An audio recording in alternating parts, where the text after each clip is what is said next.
Maharashtra CM సీటుపై ఇంకా suspense కొనసాగుతూనే ఉంది. ఫలితాలు వెలువడి 4 రోజులైనా చిక్కుముడి వీడడం లేదు.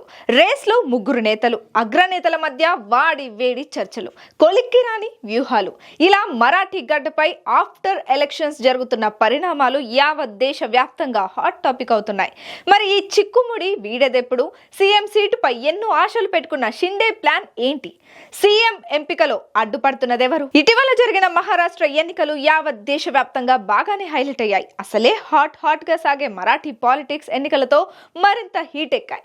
ఈసారి తమకు తిరిగే లేదని భావించిన మహావికాస్ అఘాడి నేతలకు అక్కడి ఓటర్లు కోలుకోలేని షాక్ ఇవ్వగా అనుకున్న దానికంటే ఎక్కువ సీట్లు సాధించి మరో షాక్లకి వెళ్ళిపోయారు మహాయుతి కూటమి నేతలు.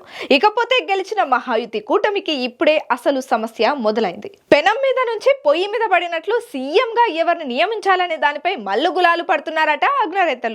ఓవైపు ఇప్పటికే ముఖ్యమంత్రిగా వ్యవహరించిన ఏక్నాథ్ షిండే మరోసారి సీఎం పదవి అధిష్ఠించాలని పట్టుబడుతుండగా, మరోవైపు ఎక్కువ సీట్లు గెలిచిన కారణంగా సీఎంగా తమ పార్టీ అభ్యర్థినే సీఎంగా నిలబెట్టాలని బీజేపీ భావిస్తోంది.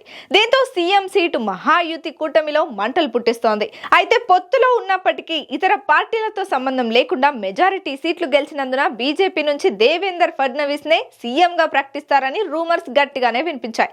అయితే ఎక్కువ సీట్లు వచ్చినంత మాత్రాన సీఎం పదవి ఇవ్వాలనే రూలేం లేదంటూ షిండే బాంబు పేల్చడంతో మరోసారి మహారాష్ట్ర రాజకీయం పీక్స్ కు చేరింది. గత 4 రోజులుగా ఈ అంశంపైనే సుదీర్ఘ మంతనాలు జరుగుతున్నట్లు నేషనల్ మీడియా కోడైకూస్తుంది. అయితే కీలక చర్చల తర్వాత సీఎం పదవి విషయంలో షిండే కాస్త వెనక్కి తగ్గినట్లు తెలుస్తోంది.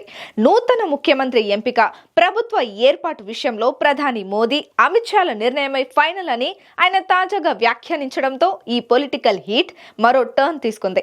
నిన్నటి వరకు సీఎం సీట్ కోసం గట్టిగా నిలబడ్డ షిండే సడన్ గా రూట్ ఎందుకు మార్చారనే చర్చ జరుగుతోంది.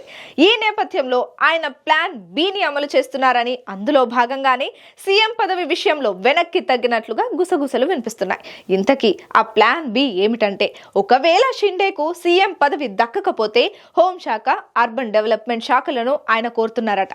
అంతేకాకుండా తన కుమారుడికి డిప్యూటీ సీఎం పోస్టు ఇవ్వాలని పట్టుబడుతున్నారట. దీంతో కాషాయ హైకమాండ్ డైనమాలో పడినట్లు ఇంటర్నల్ టాక్. ఎందుకంటే కీలక శాఖలను షిండేకు మాత్రమే కేటాయిస్తే సొంత పార్టీ నుంచి వ్యతిరేక గలం వినిపించే అవకాశం ఉందని అధిష్టానం భావిస్తోందట.